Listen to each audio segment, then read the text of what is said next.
Hello, everybody. Let me fix this. See if I can.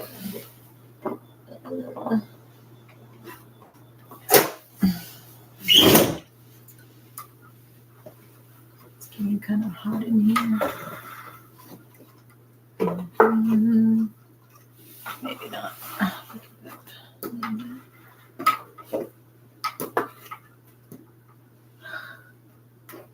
I need more space so my stuff doesn't fall. All right. So I'm back and I feel better. I've been I'm a little behind, guys. I know I missed Sunday. Got back from surgery, and then Saturday I got sick with the flu, and I broke the fever Wednesday. Started feeling better. So so I'm back. I feel better, and I decided to do my story today. Tomorrow we can go over pages that I had asked you to read on last Friday, which was pages 26 through 31, and then working on the practice on 31 for those of y'all that were interested in working on the complex PTSD workbook alongside me. But yeah, so let's start on my story. I typed it all out, so I try not to. I can put it together first, and then try not to forget like some stuff that I want to talk about or elaborate on. So, first of all, I just want to start off with the trigger warning. I want to thank y'all for being here. I just want to give a gentle content warning. I'll be sharing my personal story of childhood trauma and difficult relationships and moments of deep despair. I won't go into graphic details, but I will mention abuse, neglect, and emotional pain. Please take care of yourself while you're listening. Pause or step away if you need to. That's really important, guys. If you're feeling overwhelmed by any of my content, just pause or step away. There's no harm in that, and come back if you can. And if you can't, well, that's fine too. But just take care of yourself, first. And that's my trigger warning. Okay. All right. So at the age of 2 to 13, my home was not a safe place. I experienced repeated CSA at the hands of my stepfather. I never said anything to anybody about it because I felt like I would be breaking up the family and that it would be my fault. And I knew that my mom was a stay-at-home mom because he never allowed her to work. He didn't allow her to drive to work. He didn't allow her to work at all, or drive, or drink, or smoke, or like none of that. Like my mom was not allowed to do any of that. So because I knew she was a stay-at-home mom, I felt that if I said anything, it would be my fault, and my mom would be struggling financially with 5 kids, with 5 of us, because it's a total of 6 of us, but my oldest sister was raised by my grandmother. My mom gave my oldest sister to my grandmother when my sister was only a few weeks old, from my understanding. And so she was raised by my grandmother. So there was 5 of us in my childhood home. So I just didn't want to stress my mom, by breaking up the family, because, if I told the truth about what my stepfather was doing, I didn't want to break up the family and then from there, she would have to work to take care of 5 of us on her own, and then she'd be stressing out and struggling. And I didn't want to be at fault for that. So I kept quiet about what he was doing to me. During that same period, I was constantly exposed to DV, witnessing abuse directed at my mother. On top of all that, um, my mom, while she was kind and funny, she was emotionally unavailable. I know it had something to do with her being raised by my grandmother, who was also emotionally unavailable.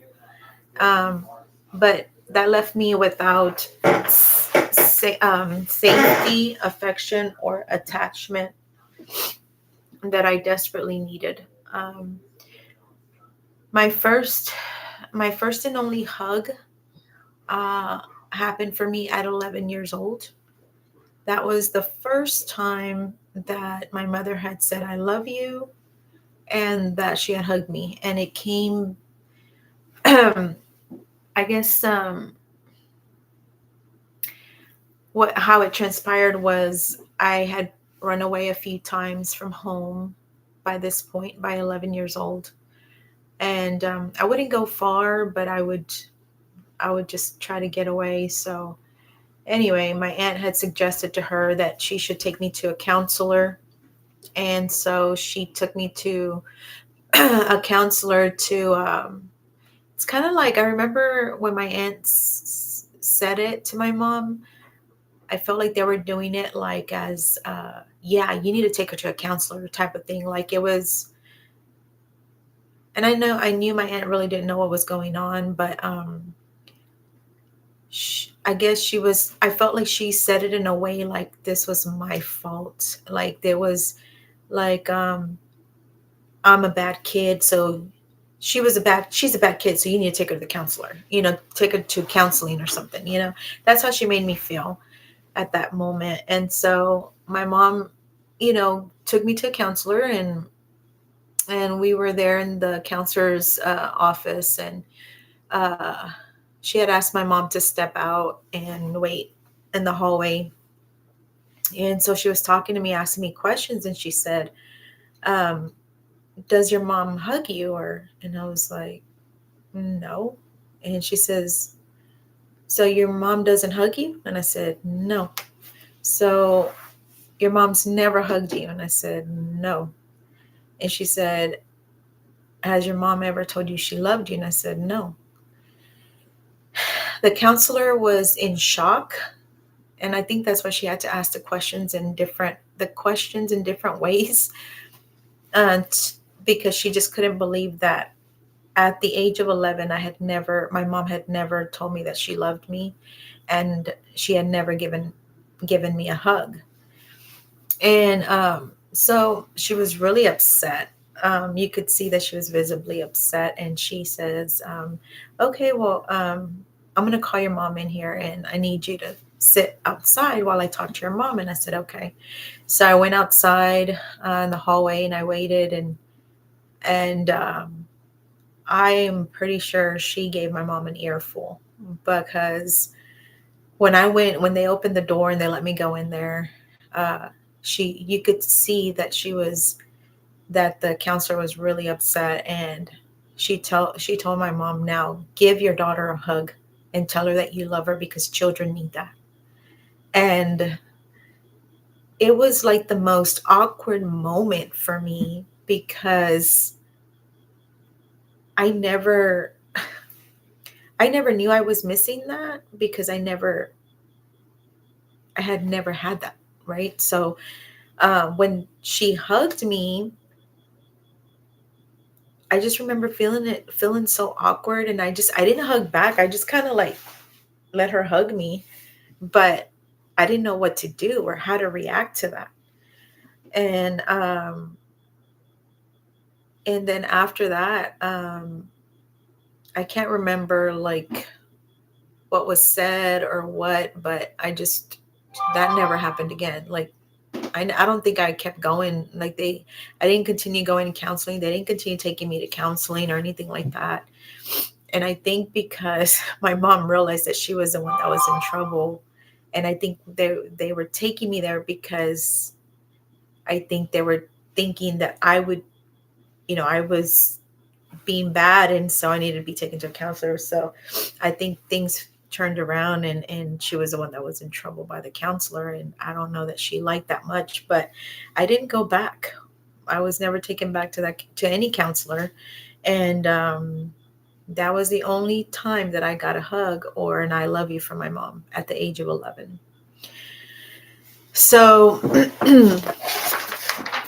then fast forward to the age of 14, which was 3 years later.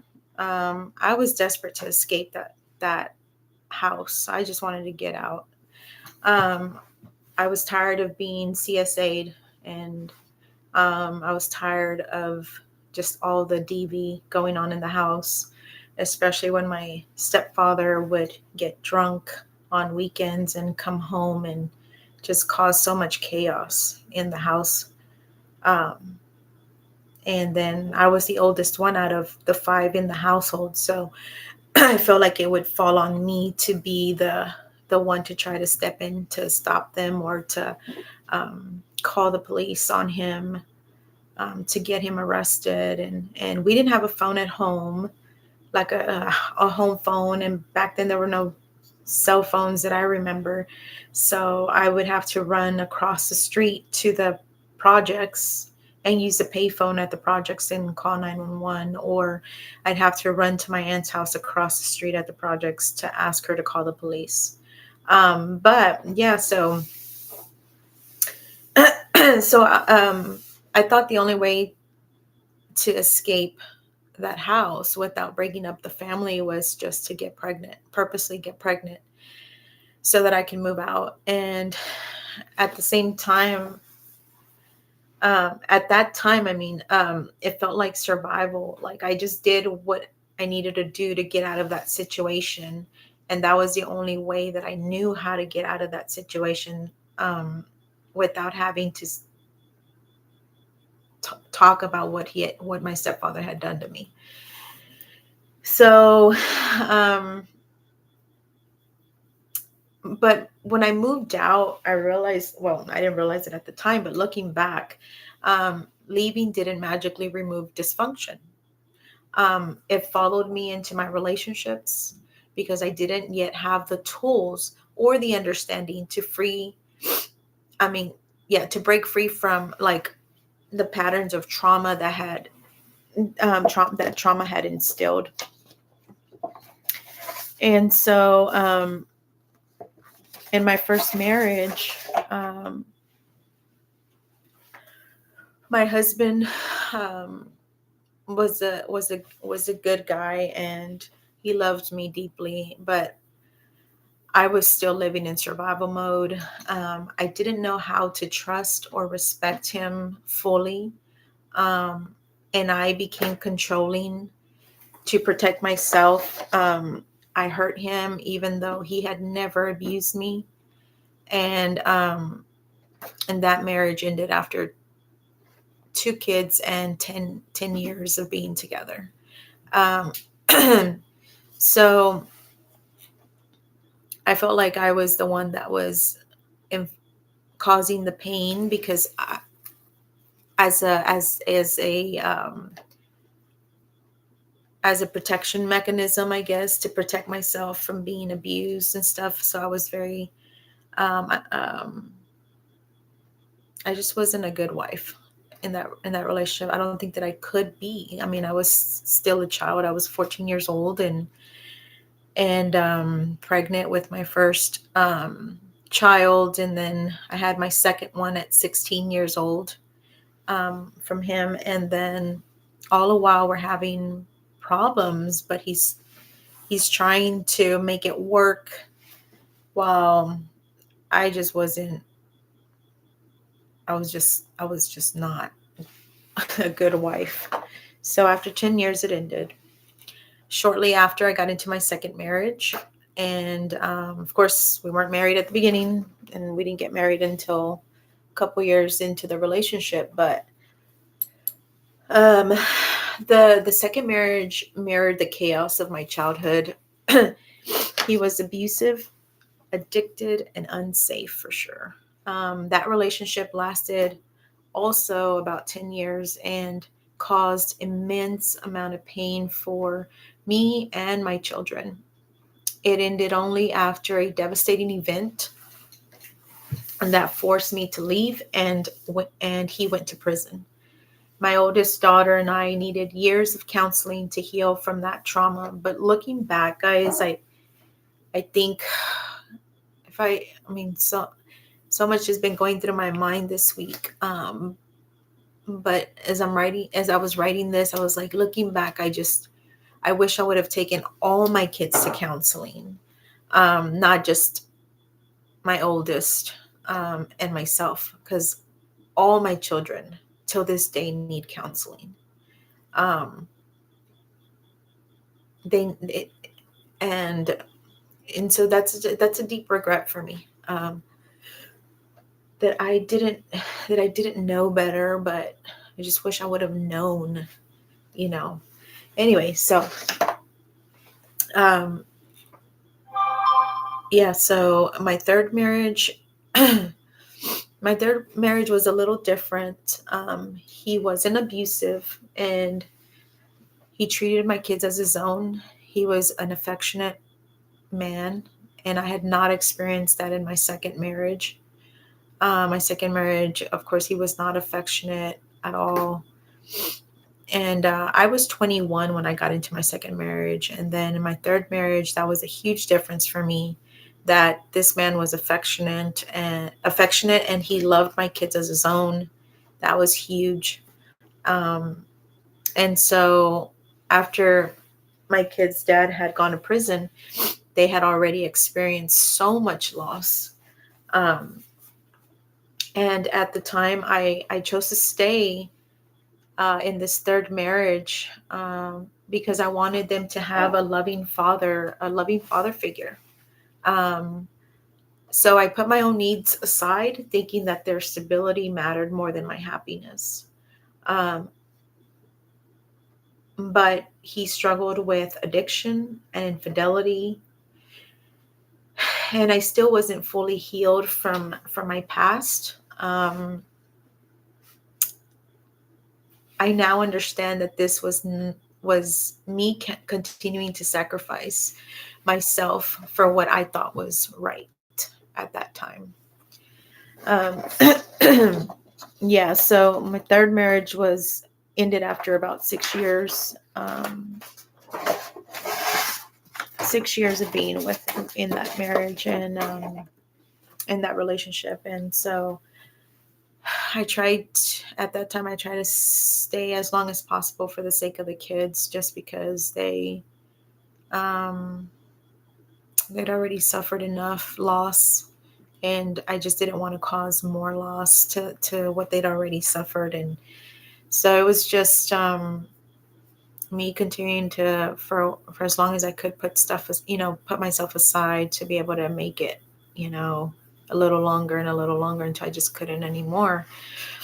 Well, at the age of 38, I hit rock bottom and I sank into a deep depression. So what I had been doing until this point was I could never sit with myself and my own thoughts. I constantly had to stay busy, working, um, socializing with friends, family, just to keep myself busy all the time. I could never sit down and just um, be within my own thoughts until the age of 38. So I was just shoving feelings down all the time, not allowing myself to be vulnerable, or allowing myself to be to feel what I had, feel what I had gone through, to that point, whether it was from childhood or relationships. And so I had a lot of codependency issues as well. And so I constantly had to have somebody there or I felt like constantly had to have somebody there.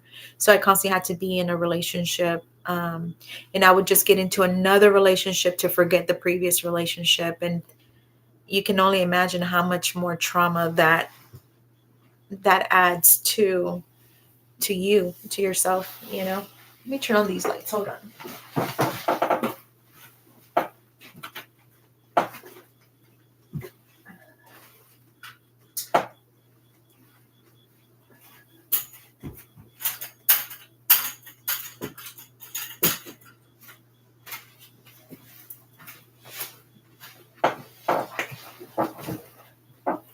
So, where was I? So yeah, I was just shoving stuff down and just just ignoring it and not facing anything, and just trying to avoid from feeling anything from my trauma that I've gone through from childhood relationships, whatever. I just ignore it and just not talk about it. Um, I know that when all that after my second marriage, I had gone to counseling with my oldest daughter, separate counselors, but then at the end, like they brought us together and we talked with the same counselor together and stuff. But we worked for a couple of years on ourselves, and that was the first time that I had ever that was the first time I had started, I guess, some counseling of some type. And there was just so much by that point. And I was like in my early 30s at that time. There was so much by that point that the only thing we could focus on was the devastating event that had happened, and to my oldest daughter. And and so there wasn't enough time to work on my personal my childhood trauma. We were just focusing on the 10 years of my second marriage, of all the stuff I went through. I mean, in that marriage, it was such an abusive and toxic relationship. And having to work through that took the full 2 years. And so, yeah, I mean, I still to that point had not worked on any of my childhood trauma stuff. So anyways, fast forward to age 38, which was about 5 years or so after the fact, or after that, after that initial counseling sessions, I finally hit rock bottom and I sank into that deep depression. And I just slept to numb the pain, and I prayed a lot, and I felt called to isolate. I felt like I didn't want to be around anybody. I didn't want to, I didn't want anybody around. I just wanted to be by myself. And so during this time, I was intuitively being guided to meditate. I felt like a pull to meditate. I had never meditated in my life, ever. So I just felt this intense need to be alone and to just spend time like by the water, just within my own thoughts, when before I couldn't even do that. Like I just mentioned, I couldn't do that before. But all of a sudden I'm being pulled to like what I call now as meditation, which is I was being pulled to be by myself, by water, and just be within my own thoughts. And the more I did that, the more I was being guided to on how to meditate. And my mind was at war with that,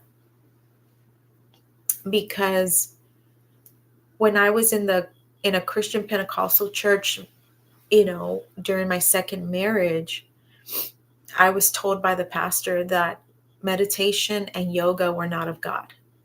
That's what I was told in that church. So all of a sudden I'm being pulled to meditate, and I was at war with that in my mind, because I was like, what if this is not something good? And, what if, it's, the devil, in Christian churches, the devil, that's pulling me to do this. And, what if it takes me down a wrong path? And, I just started thinking all this stuff. So I was kind of at war in my mind with that. And eventually I ended up surrendering, and I allowed myself to try.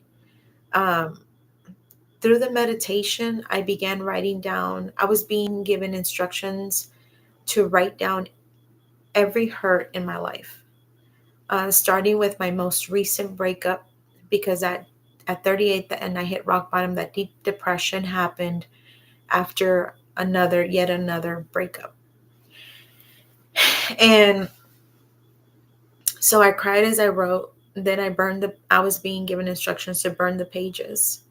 After I wrote them down, and I would cry to God about, all the hurt and the pain that I was feeling, of what, and the questions that I had of why these people had hurt me. And so I would start burning the pages, and I saw them as if they were good incense to God. And that probably comes from my my background, because I was, at the age of 12, I was baptized in the Catholic Church. And then in my early 20s, I started going to a Christian Pentecostal church. And so, as I'm being pulled to meditate, I'm being told to write all this stuff down, and from people, of all the hurt that every hurt in my life, and starting with the most recent breakup. I cried as I wrote all this stuff, and then I started burning the pages, and then this became what I now know as a purging process. I didn't know it then. I didn't know what was happening then. I was just basically going with the flow of intuitively what I was being guided to do. And now I know, looking back, that was my purging process. And it, over a span of about 3 months, it was helping me release years of pain. Over time, I began to feel spirit, angels, and loved ones who had passed on. People call it spirit, other people call it angels, other people call it spirit guides. I don't know what it was, okay? I just know that I could feel two beings at my left side. And I know that they were not I just got good, loving feelings from them. And anyways, and so for a while I felt after a while after that, after I went through that process of purging for months, I started feeling lighter, happier, and deeply connected to nature. um, that experience is what I now understand as what people call as an awakening.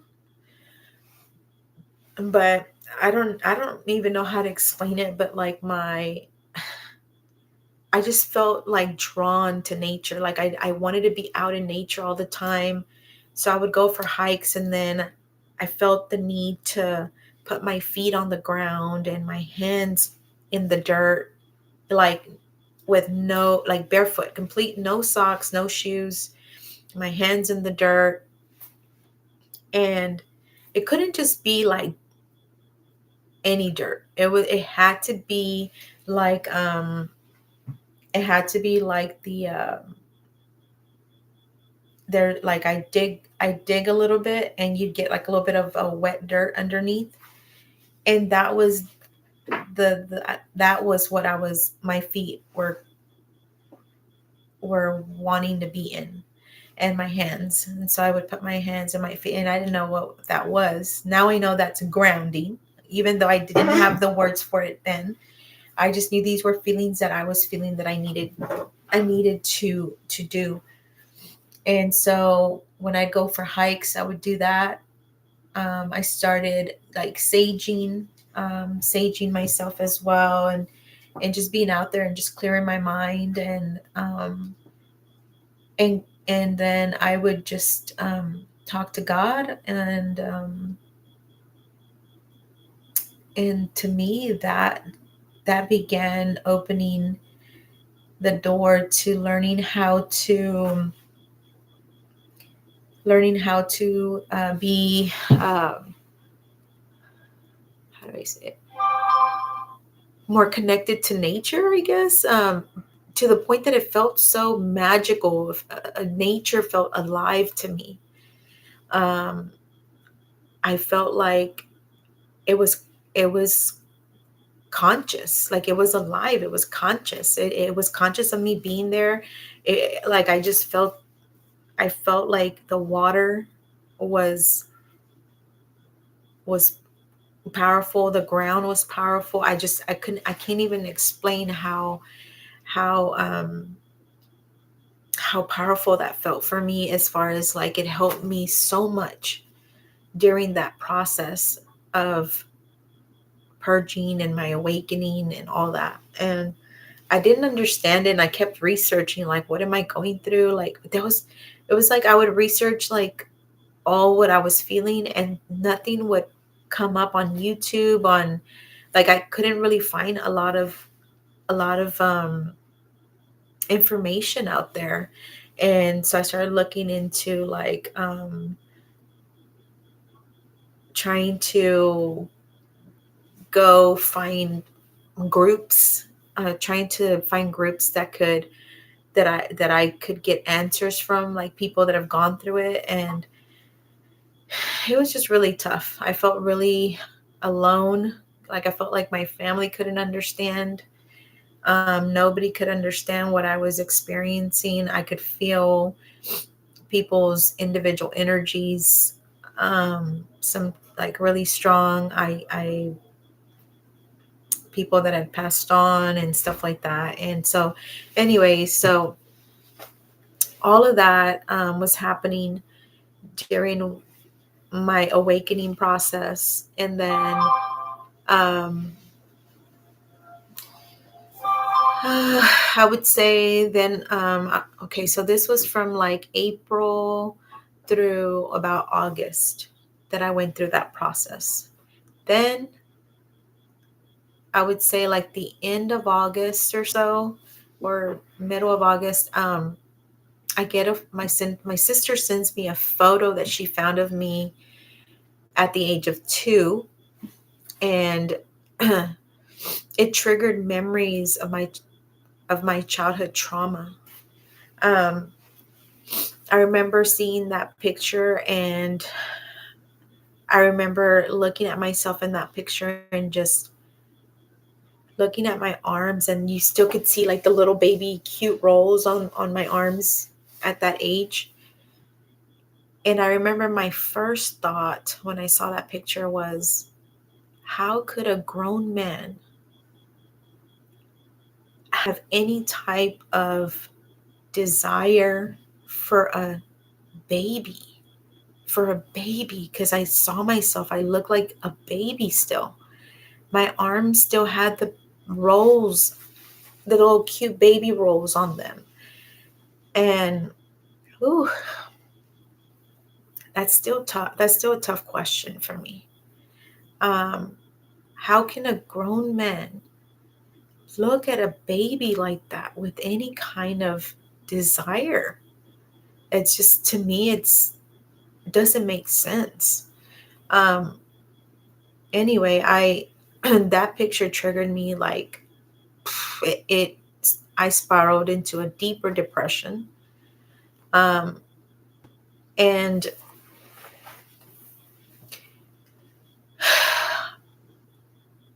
I nearly ended it in October of that year. The memories came flooding in from all my childhood trauma. I mean, memories I hadn't thought of or even remembered since I was like 6, 7 years old. I remember at that age feeling like I would rather be a fly on the wall. I remember feeling at the age of 6 or 7 that I would rather be a fly on the wall to be able to escape what I was going through. And so all those feelings started rushing back in, and those thoughts of when I was, a child, and all of that just nearly, along with guilt that I was carrying also, about other things that had happened in the family. I was carrying that as well. And all of that nearly took my life in October of 2018. So I think adding to the weight was that guilt that I talked about. And it was over um, abuse that happened to a niece of mine, um, that had happened years earlier. And I had spoken up to my family about it. Um, but I think that the guilt came from instead of going to them, I should have just gone straight to the police. And I didn't. And all they did was they swept it under the rug. And I remember I remember them telling me, begging me not to call.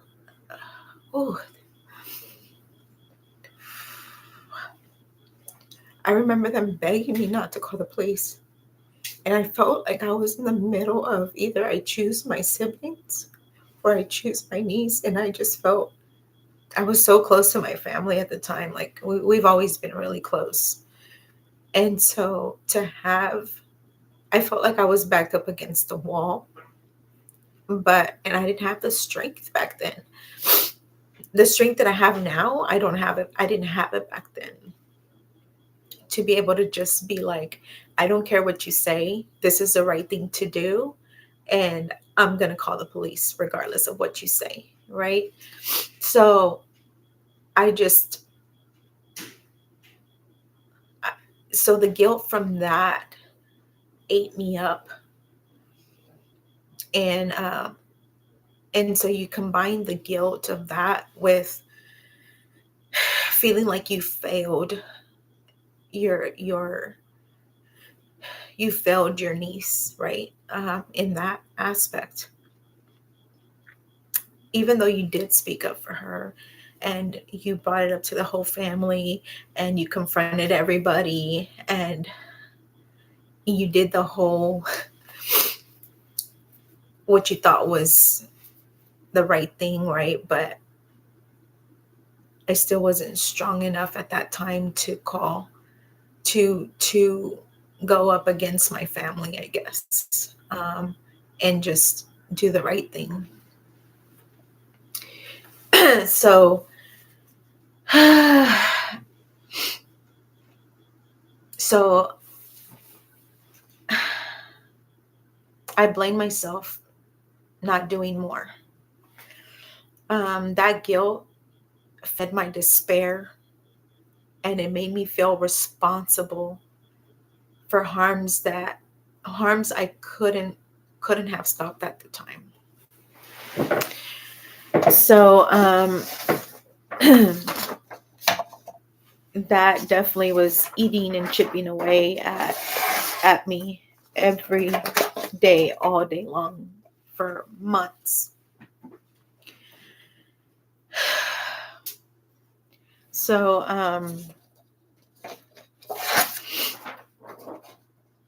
the night that I almost ended my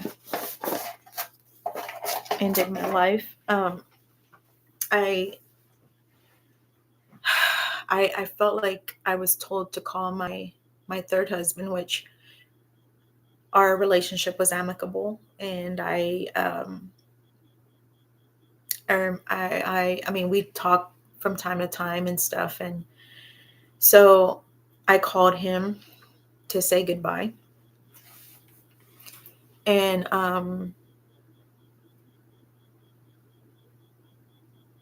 I can't remember honestly if I told him to tell my kids that I love them, or if I told him to make sure that my kids know that I love them, something like that. But I'm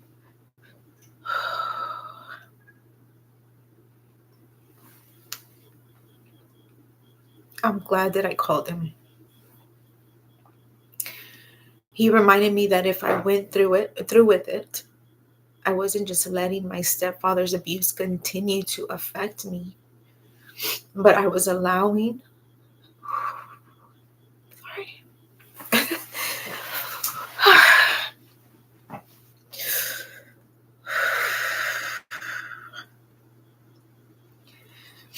I was allowing it to hurt my children, who would lose their mother.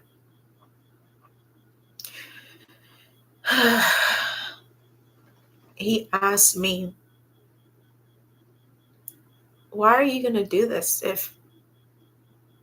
Did you do something to him? Like, are you at fault? Did you do something to him? And when he asked that, I got really furious. And I said, how dare you say that? But it snapped me out of this victimhood mentality that I was living in. For most of my life until this point, it was always about poor me, poor me. I went through this and I went through that, and I'm still going through this. It was always this victimhood mentality that I had, always. And it was always about poor me. And when he said that, and I got really angry, I'm like, how dare you say that? I was 2 years old. And he goes, well, I'm just asking because it makes no sense to me why you would do away with yourself when you have no fault in this. And it got me to thinking. He goes, and that's when he reiterated, like, so what you're saying is, even though you said you didn't do nothing, you're still allowing your stepfather to not only have hurt you in your childhood, but now you're going to allow him to also hurt your children.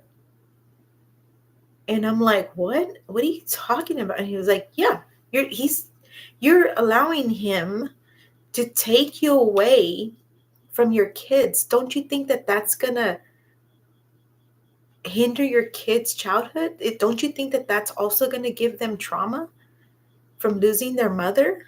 And when he put it in that way, it really snapped me out. And I was like, what the heck am I thinking? Like, what am I thinking here?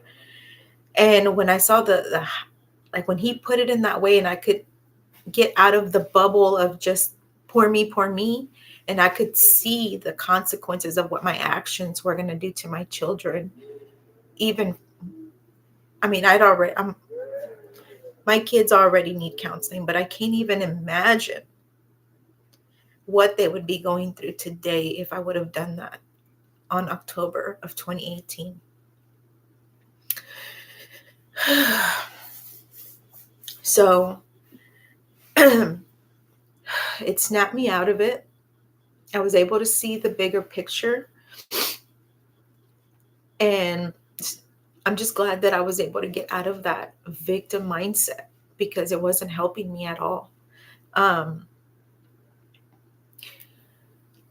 remember after I hung up the phone with him, I remember something saying to me, if you are going through this, how many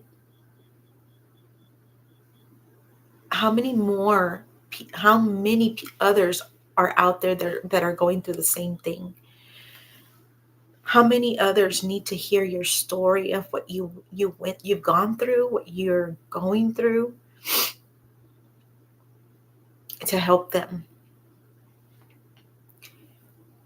I remember at that time I was looking, because mind you, this was over months that I had been going through this deep despair and this depression and stuff. And I had been, before I came to that day of doing away with myself, I had tried to get help.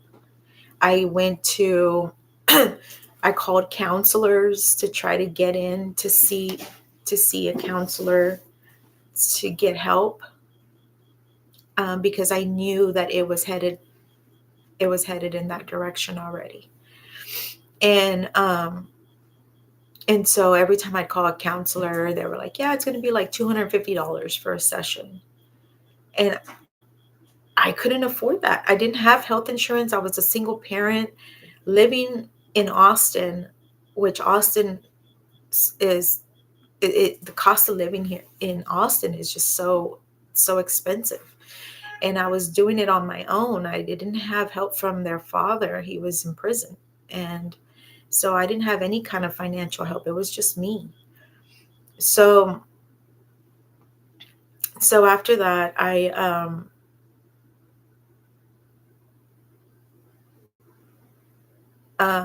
ended up continuing to call around and see if I could get any help from somewhere, and nobody. Like, everybody charged so much money, and I didn't know what to do or where to turn to. I didn't know anybody here. I didn't know anybody in Austin to talk to, so that maybe they could give me direction. Hey, you should go try this place or that. It was just me. I didn't really associate with people much. So I really didn't have resources. I didn't have friends here. My family was, at that point, I had opened up to them about what I was going through. They didn't know what to tell me. They didn't know what to do. They didn't know what to tell me. They had never experienced what I had experienced, and so there was nowhere I felt I could turn to, and so I was looking on YouTube videos for anything I can get my hands on that would help. And I started finding like a couple of videos here and there from other childhood trauma survivors, and telling their story. There was a couple that I found that I sent to one of my sisters so that she could try to understand what I was going through. Because I think that's what I really needed at the time. I needed somebody that would, I guess, understand me, that could understand me, that could validate what I was feeling. And I didn't have anybody for that. So I was trying to grasp at straws to try to find a video that I could share with the family so they could excuse me, I could understand. So when I found those videos, I sent them over to one of my sisters that one or two of my sisters, I can't remember, but and I was looking at them, and I remember scrolling through YouTube, and I remember seeing Oprah talking about turning your pain to purpose, you know? And so after I went through that whole ordeal of nearly ending it all, I decided to turn my pain to purpose. That was the night that I decided that I was going to speak up about what happened to me, and I was going to tell my story, not just to get it off my chest for myself, but to be able to help other people who have gone through similar situations, who are going through similar situations, to let them know that they're not alone. And so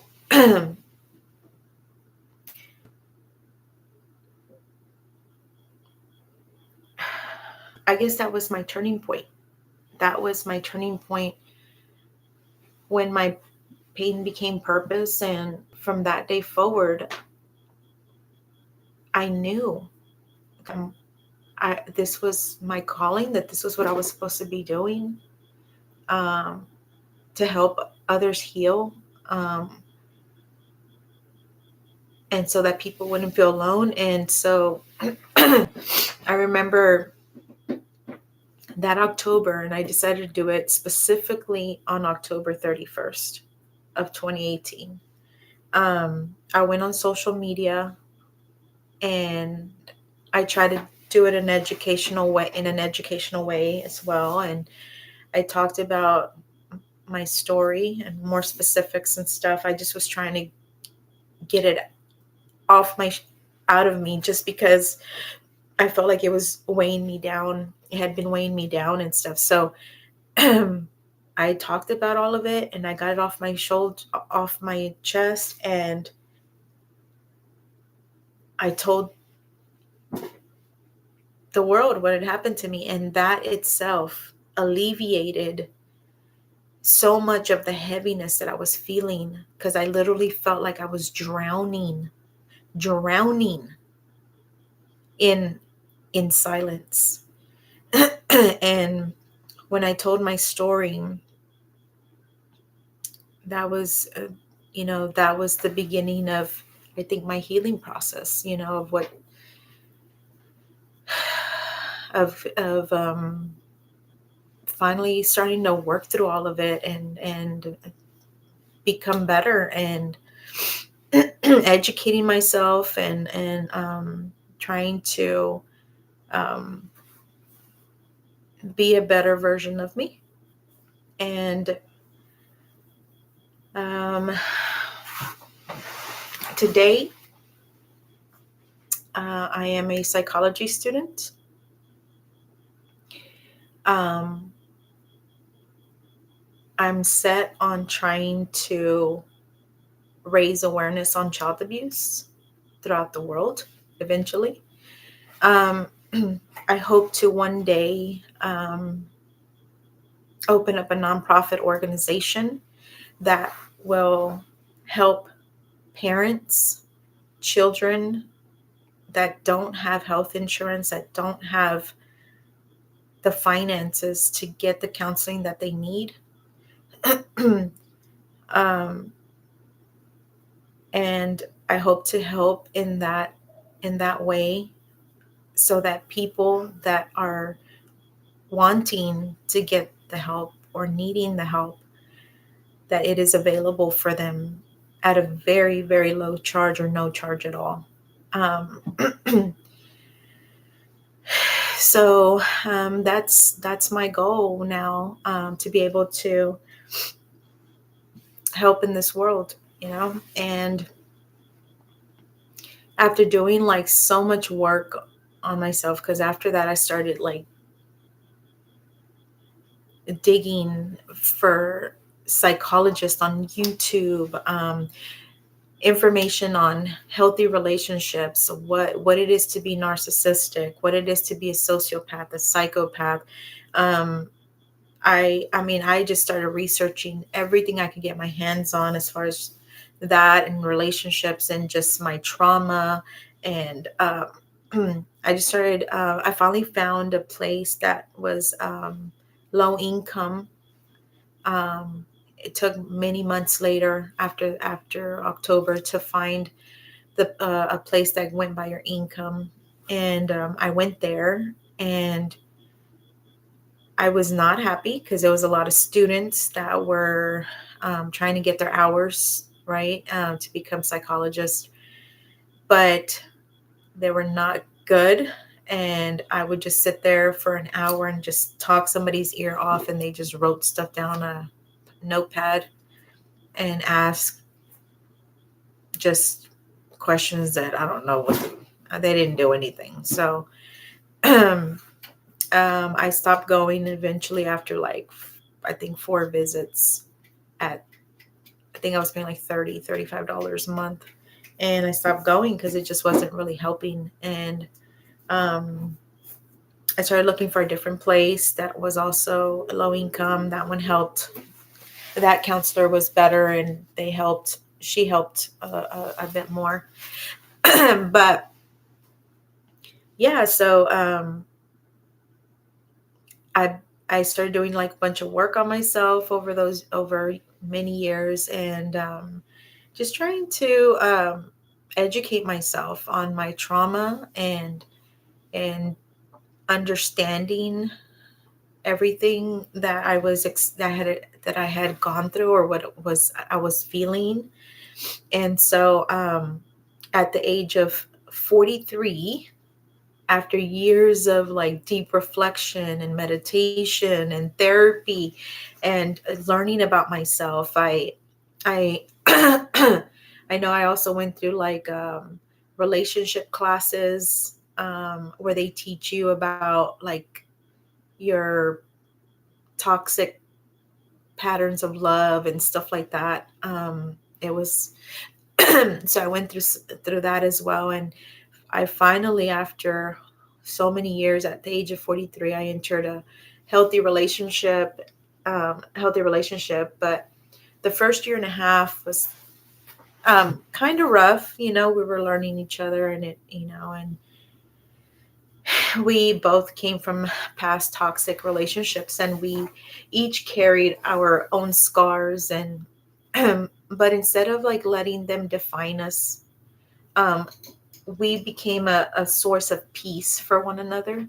And we continue to work on ourselves individually and on our relationship. We learning and growing together. um, we educate ourselves through YouTube, through therapy and intentional practices that strengthen our connection and help us break old patterns. So we continue to work on that, and to me, this relationship has shown me that healing is ongoing, um, and but that love and stability are possible even after years of trauma. It's not perfection, but it's healthy, and it's loving, and it's rooted in awareness and growth and mutual respect for one another.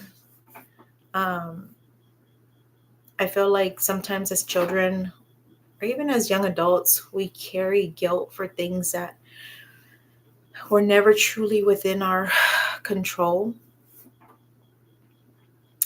That feeling, even though people say and therapists say it's normal, but it isn't the truth, it doesn't negate the fact that I still feel guilty for things that were really truly out of my control. And one of the things that I've been struggling with this past week is, and I didn't even realize that I was just shoving stuff down again. So this is why I say like our healing is ongoing, guys. I feel like it never stops. We should always keep learning and healing, and for me this week, it's my guilt of me not being, or not protecting my kids from trauma, um, and how it's affecting them now as adults, and me seeing that as I'm learning, like from the CPTSD workbook, and I'm learning from the body keeps a score. The more I realize how much trauma I caused on all my kids, and I just wish that I could go back and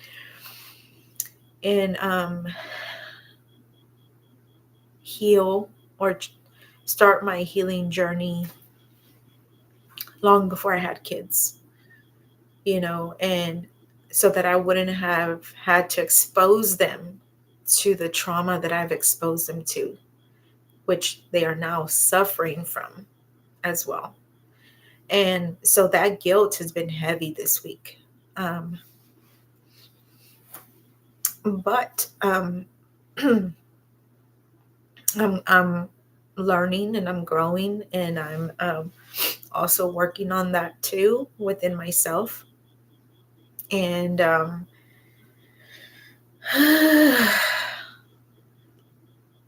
and that's where I'm at. That's where I'm at right now. So yeah, there's things that are truly out of our control. Like, I wish I knew the things that I know now, that I could have helped them when they were kids, and that I wouldn't have inflicted more trauma onto my kids because of my own trauma, but I didn't know any of what I know now. So how could I have done that, right? That's out of my control, out of my control. But I still feel guilty for it. I hate that my kids are struggling, because I was part of that, and and so I hope I'll probably be going to more counseling for this specific thing, because I need to I need work on this within myself. So just being raw and vulnerable with y'all, and that's where I'm at today. I know that they say the feeling is normal, but that it isn't the truth, that you shouldn't feel guilty because you didn't know what you knew. What you know now, you didn't know it back then. And but I guess, like, just sharing our stories and sharing my story and seeking healing and allowing myself to be supported are ways that I can release that feels like impossible burden sometimes. So if you're struggling, please know you're not alone. And healing is possible.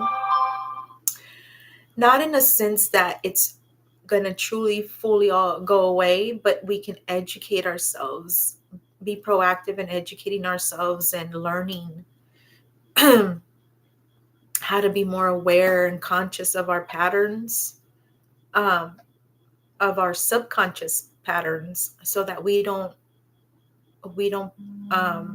bring that onto our kids. 737 Sorry, guys. 0336. And so I'm doing this so that my story can become a light for others, and again, like I said earlier, so that you don't feel alone. Well, that's about it for today. Just wanted to kind of give y'all a little bit of my story of what I've been through. And if you have any questions, you're more than welcome to put it in the comments, and we can go from there. Well, good night, everybody. Bye-bye.